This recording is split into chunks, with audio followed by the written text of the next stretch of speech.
আজকে আমি খুব দুঃখ ভারাক্রান্ত মনে আপনাদের সামনে এসেছি। আমি আজকে বঙ্গবন্ধুর ৩২ নম্বর বাসার সামনে, এটা আপনারা সবাই জানেন, এটা বঙ্গবন্ধুর জাদুঘর ছিল এবং এই বাড়িতেই ১৯৭৫ সালের ১৫ই আগস্ট আমাদের জাতির জনক বঙ্গবন্ধুকে সপরিবারে নির্মমভাবে হত্যা করা হয়েছিল। আজকে আমরা জানি যে এখানে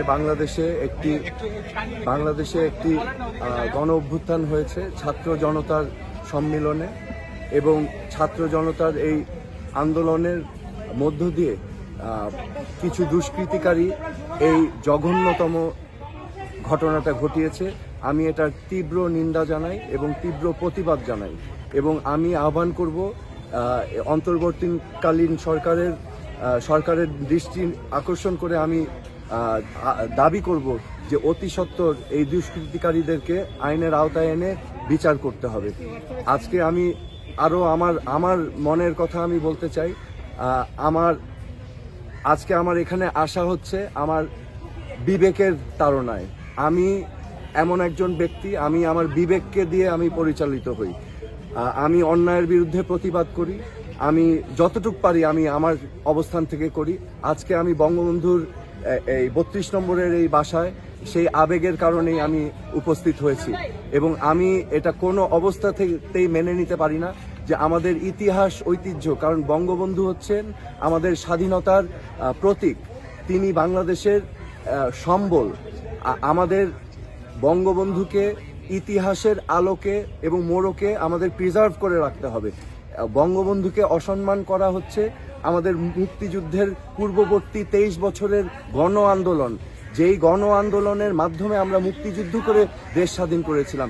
আজকে যে ছাত্র জনতা যারা আজকে আন্দোলন করেছে, তাদের উদ্দেশ্য কিন্তু একটি বৈষম্যহীন বাংলাদেশ, একটি বাংলাদেশ যেখানে সবার অধিকার নিশ্চিত করা হবে, এমন একটি বাংলাদেশ যেখানে সবার বাক স্বাধীনতা থাকবে, এমন একটি বাংলাদেশ যেখানে মেধাই হবে মূল মাপকাঠি। তো আমাদের মুক্তিযুদ্ধের চেতনাই কিন্তু সেই চেতনা, কিন্তু দুর্ভাগ্য আমরা এই আদর্শটাকে বাস্তবায়ন করতে পারিনি বাংলাদেশে এই পর্যন্ত। তো আজকে ছাত্র জনতা সেই উদ্দেশ্য নিয়েই কিন্তু আজকে রাজপথে নেমেছিল।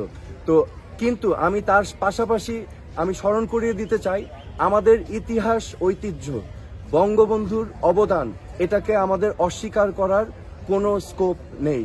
কারণ আমাদের অতীত, আমাদের সত্তা যদি আমরা ভুলে যাই, তাহলে কিন্তু আমরা ভবিষ্যৎ গড়তে পারবো না। সেই বাংলাদেশ কিন্তু সেই আধুনিক গণতান্ত্রিক এবং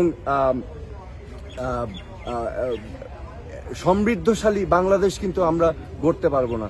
বঙ্গবন্ধুকে এবং যারা আমাদের স্বাধীনতা সংগ্রামের অবদান রেখেছে, আমি বিশ্বাস করি সকলের অবদানকে আমাদের নতুন প্রজন্মর কাছে তুলে ধরা আবশ্যক। যেমন হোসেন শহীদ সারওয়ার্দী, একে ফজলুল হক, বঙ্গবন্ধু আমাদের মুক্তিযুদ্ধের প্রেরণা দিয়েছেন, অনুপ্রেরণা দিয়েছেন, তাজউদ্দিন আহমেদ, সৈয়দ নজরুল ইসলাম, এমনকি আমাদের মুক্তিযুদ্ধে অবদান রেখেছেন জিয়াউর রহমান সহ 11 জন সেক্টর কমান্ডার, এবং যার আরও অনেক বীর, অনেক হিরো এবং অনেক নায়ক, মহানায়ক আছেন, যাদের ইতিহাস আমাদের নতুন প্রজন্মের কাছে তুলে ধরা আবশ্যক। আমি মনে করি এই চরিত্রদেরকে নিয়ে রাজনীতি করা ঠিক হবে না। আমাদের এই অ্যাসেট, যারা আমাদের লেগেসি, তাদেরকে আমাদের সংরক্ষণ করে রাখতে হবে ন্যাশনাল অ্যাসেট হিসাবে। তাদেরকে নিয়ে যেন ভবিষ্যৎ বাংলাদেশে রাজনীতি না হয়, এটা আমার ব্যক্তিগত অভিমত। আজকে আমি আমাদের ছাত্রী ভাই বোনদেরকে আন্তরিকভাবে ধন্যবাদ জানাচ্ছি। তারা এই মিউজিয়াম, বঙ্গবন্ধুর মিউজিয়াম, বাসভবন, এটাকে তারা সংরক্ষণ, ক্লিন আপ করছেন, পরিষ্কার পরিচ্ছন্ন করছেন যতটুকু তারা পেরেছেন। কারণ দুর্বৃত্তরা, আমি আবার বলছি, এই ঘটনা ঘটিয়েছেন কিছু সংখ্যক দুর্বৃত্তরা এই ঘটনাটা ঘটিয়েছে, এবং আমি তাদেরকে স্বাগত জানাই। তারা চেষ্টা করেছেন যে এখানে সার্বিকভাবে ক্লিন আপ করার জন্য এবং সংরক্ষণ করার জন্য। আমি আন্তরিকভাবে ধন্যবাদ জানাচ্ছি এখানে সকলে তোমরা যারা আছো, এবং আমি আবারও আবেদন করছি আমাদের সকলের কাছে যে এই দেশটা আমাদের সবার, রাজনীতির ঊর্ধ্বে এসে এই দেশটাকে ভালোবাসতে হবে, এবং আমরা যে যেখানে আছি আমি রাজনীতিতে নেই, আমিও চেষ্টা করছি আমার অবস্থান থেকে আমি যতটুকু পারি আমি বলার চেষ্টা করছি।